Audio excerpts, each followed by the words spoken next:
Nandyan si Kuya JJ. Kuya JJ, Ay, Dati Prangge. saan ka galing? Dun sa bukid Dati Prangge. Wala kang trabaho? Walang Dati Prangge. Bakit? Kanina nagtrabaho ka? Hindi. Walang trabaho. Wala kang trabaho. Ba't hindi ka magtrabaho dyan? Marami naman nagtatrabaho dyan Dati Prangge. Priority naman kayo dyan. Ikaw at si Kuya Louie. Upo ka. Upo tayo. Kaproblema kami dun, Kuya JJ. Nagalit ako kay ano? Nagalit ako kay Nanay Ansing. Ay, bakit? Na high blood ako.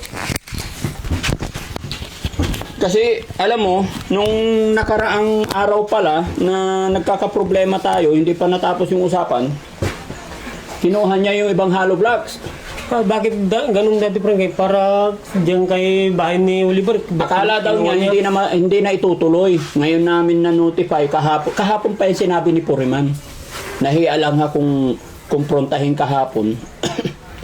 Nagsabi siya na u-order siya ng hollow block. Sabi ko, bakit? Nagkulang. Sabi ko, ba't nagkulang? Akala ko ba sakto na? Eh, sabi ni Foreman, kumuha daw hiningi daw ni Nanay Ansing. Hinakot niya. Yung tinakpan pala niya ng tulda doon. Para kay bahay ni Oliver, kinuha niya pa Dati Oo. Prangge. Akala niya, hindi na raw itutuloy. Gagamitin niya naman sa bahay niya. At hindi lang yun, may simento pa, kumuha ng dalawa. Ay, hindi pwede yung Dati Prangge para kay Paano niya nakuha? Nandito yata o mayroon doon? No? Kasi ito pa yung ibang materialis mga kababayan, tignan nyo. Yan yung simento, dito kay Kuya JJ nakatago. Oo. Dito nga tinambag para Dati Prangge para mabantayan ko yung mga gamit. Hindi ko alam na high blood akong sabihan niya kung ako yung nagngangawa-ngawa. Pasensya na kayo mga kababayan, medyo napataas yung tempered boses ko nung sinabihan akong nagngawa-ngawa. Ngayon lang ako nakarinig ng ganito mga kababayan. Abangan nyo po, bukas babalik na lang po kami. Baka madadala ko na po yung papel na pipirmahan nila. Kasi mas maganda bago matapos, makapagpirma sila. Ano Kuya JJ? Abang ay hintayin namin yun Dati Prangge. So, hintayin mo na lang Kuya JJ yung papel, no? Pag lumabas, pipirma kayo ni Nanay Ansing. Yung bibigay yung papel Dati Prangge, pwedeng ibinta yun. Alin? Yung pagpipirma. Yung bahay? Yung pipirma namin. Ayun, kinuha naman niya yung hollow block. Nag-aalitawan na kainis doon, sabi niya, ibabalik ko na Daddy Frankie para hindi ka nagngawa-ngawa. Sabi niya, ako pa ngayon ang nangangawa-ngawa. Nakakagalit eh. Ay. Nainis ako eh. Kayo na nga tumutulong Dati Prangge, siya pa naman ng nangangawa-ngawa naman. Kaya nga eh. Nainis ako. Pwede kang tumulong, Kuya JJ, hanggat hindi natapos, walang problema. Kausapin mo lang si Foreman para hindi ka na pumasok sa malayo, para nababantayan mo, okay lang? Para nababantayan mo yung mga materialis dito. Ay, bukas Dati Prangge, Oo, pasok. kakausapin ko si Foreman. Promise mo yan, ha? Oo, Bukas, okay. dire-diretso hanggat hindi natapos, ha? Hindi, 3 araw lang Dati Prangge. Bakit? Sa Lunes, doon na naman ako sa... Doon ka na naman sa Lunes. O, sige. 3 araw. Ano bang araw? O, sige. Basta 3 araw, duty ka dyan, ha? Para mabantayan mo. Kasi after mga ilang araw, finishing naman na yan. Pag finishing, sila naman na. Oo. No? Importante, ngayon may hukay-hukay. Nandun si Kuya Louie, naghuhukay. Oo, Dati Prangge. So, okay na kayo, ha? Okay na kayo ni Kuya Ayos na Louie, ha? kami, Daddy Frankie. Very good. Huwag na kayo mag-away. Hindi na Dati Prangge, Oh, very good. nakakahiya na kung mag-away pa kami. Pasensya ka na rin kung doon sa layout hindi kita nahintay kasi nagtiwala talaga ako kay Ate Ansing na akala ko nag-usap talaga kayo. Pero baka bukas darating na yung papel na pipirmahan ninyo para kahit anong mangyari, walang makakaagaw ng papel Yun na lang. ay ng bahay. Yun na lang ang hinihintay namin Dati Prangge para wala nang dyan. Aberi-aberian na pan. May awa ang Diyos. Sige, pipilitin pa rin natin mga kababayan. Pilitin natin maging maayos kasi kahit papano andito si Kuya JJ na nakakaunawa, umiintindi sa atin. Para kay Oliver na lang ang intindihin ko Dati Prangge. Tama yun, para sa kapatid natin. Sa totoo lang, kung hindi si Kuya Oliver, ang iniisip ko na magiging kawawa, kung may pinanigan ako dyan, mga kababayan, ang magiging apektado dito is si Kuya Oliver. Kaya kahit anong mangyari, inaayos, pinipilit ko dahil para kay Kuya Oliver. Yun lang po mga kababayan. Tsaka masaya ako na mabububungan na, sabi ni Puriman, hanggang bukas maglalagay na sila ng long span. Yun lang. Nginig lang talaga ng laman. Itong si Nanay Ansing talaga. Hindi ko alam kung saan umuhugot ng lakas talaga yan. Pati naman yung mga materyales na kung dati parang kinukuha niya. Iano na sa bahay niya yun. Kakapit niya. Malamang, hindi ko alam kung anong gagawin niya. Kusina daw. Ay, hindi dati parang kaya para kay Oliver yun, para kay Oliver. Kaya nga sabi ko kasi alam mo, Kuya JJ, yung nakaraang pack natin ng materials dito, 200 yung binayad natin. Ngayon, nagbayad ako ulit, dumaan ako doon, 115. Tapos kinukuha na Kasi tignan mo naman, Kuya JJ, yung bakal na ginagamit, hindi po biro-biro yan. Matibay yun. Matibay talaga. May awa ang Diyos. Pag natapos, maganda itsura niyan. Dahil gusto ko, pag natapos o pag alis namin, makikita nila, sinong nagpagawa yan? Ay, Daddy Frankie Team. Gusto ko maganda. Kahit ilang taon nang lumipas, walang tulo-tulo yan. Walang aberya. Pag nagka-problema pa yan, dilubyo na. Si God na nang ang nakakaalam niyan. Pero I'm sure, maayos, matibay yung ginagawa ko.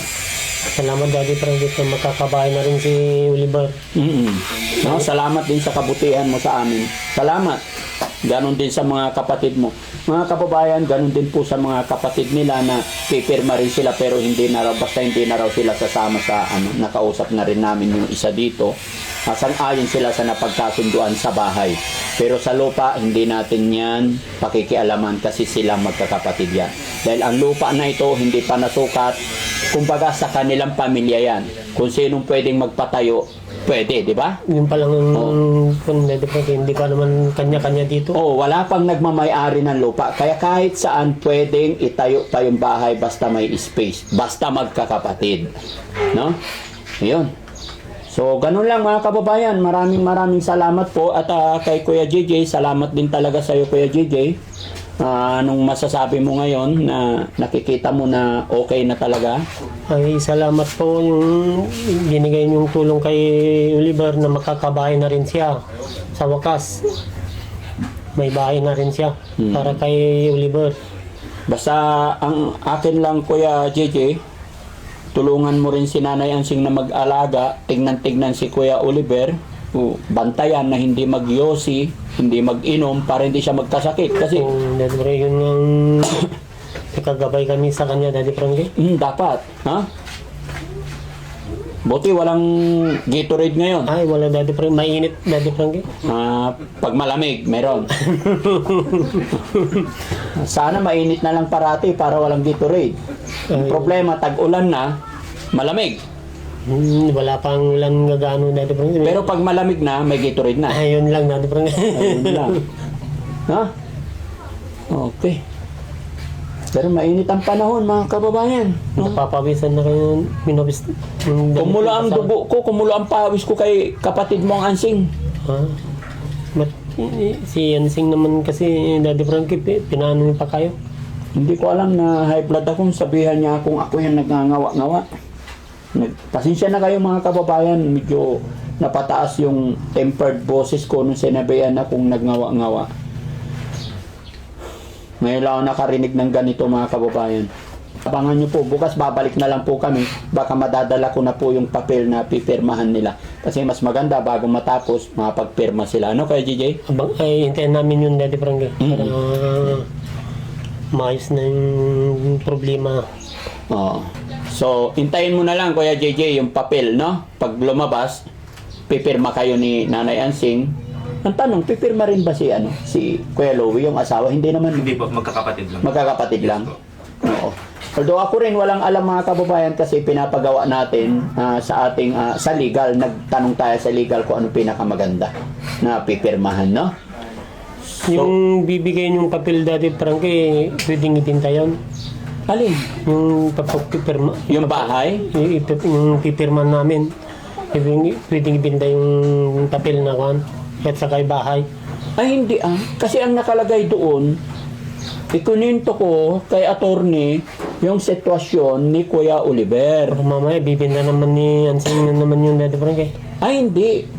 Hindi na niya pwedeng ibenta yun. Kasi ang nakasulat doon is kay Kuya Oliver. When it comes na worst to worst, ay hindi mapupunta kay Ansing or sa iyo. Hindi ko rin alam pa ang pinakatama, pero si attorney, malalaman natin yan pagdating na yung papel. Basta nag-explain kami, sila nakakaalam. Pero ang pagkakaalam ko dyan, hindi nila pwedeng ibenta. Kung ano man mangyayari dyan, pag-uusapan ninyong magkakapatid. Yun ang... Hindi pwedeng makapag-decide ang isa. Oh, Hindi pwedeng ikaw lang, hindi pwedeng siya lang. Kaming lahat magandang Opo. Hindi magpo-proceed ang isang bagay na walang desisyon ng bawat isa, yun na nakapalagay doon. Yung ganun pala yun. Pero ang isipin natin, Kuya JJ, is yung kabubuti ni Kuya Oliver. Wag muna nating isipin yung negative about Kuya Oliver. Ang ipag-pray natin, sana makabuo ng pamilya si Kuya Oliver. Makapag-create siya ng pamilya niya. Ay, yun sanang gagawin niya dati parang para siya naman ay gumaling ng mabuti. Kaya nga, yun, bantayan niyo siya. Huwag niyo siyang hahayaan na makapag-yosi. Kasi tingnan mo, nandoon sa amin, magandang health niya. Much better, turuan na lang na magtrabaho, magbuhat-buhat ng timba, mag-exercise. Tapos, yung kain, limitahan ninyo. Pero yung sigarilyo, bawal na bawal. Oo, dati parang kayo. Yun ang pagbabawal namin dati parang ginakuan. Biso niya. Kasi bawal ang manigarilyo sa kanya talaga eh. Sige. Tapos mga kababayan, nasabi sa akin ni Kuya JJ kanina na kung pwede daw mag-request siya ng ano, yun? Yung kulong-kulong dati Frankie para hindi naman ako mahirapan na nakasingle na kwan. Naghahatid ng kukuha ng tubig na inumin. Oo. Yung tubig dito, iniigib talaga. Hindi dahil kinukuhan, nagawa kami ng mineral din. Kulong-kulong. Yes po mga kababayan, request niya kung pwede daw. Pero para sa akin, mga magkano ba? Baka nandun sa 10,000 dati Frankie. Yung maganda. Pag maganda, 10,000. Oo, dati Frankie. Sige. Dahil mabuting tao ka, mabait ka, no? Gagawan ko ng paraan yan. Hindi ngayon, baka sunod na araw kasi kababayad ko lang ng 115. Sige, i-order mo na. Oo, sige, dahil ano na. Yung maganda. Magkano maganda? 10,000. 10,000. Sigurado ka, 10,000 ha? Hanggang doon lang ako. Oo, sige, dahil Frankie. Sige. Pero mag-canvas ka na lang muna or i-order mo lang muna kasi wala akong perang dala ngayon. Magtanong muna ako. Oo, yung maganda. Magandang 10,000. Oo, sige.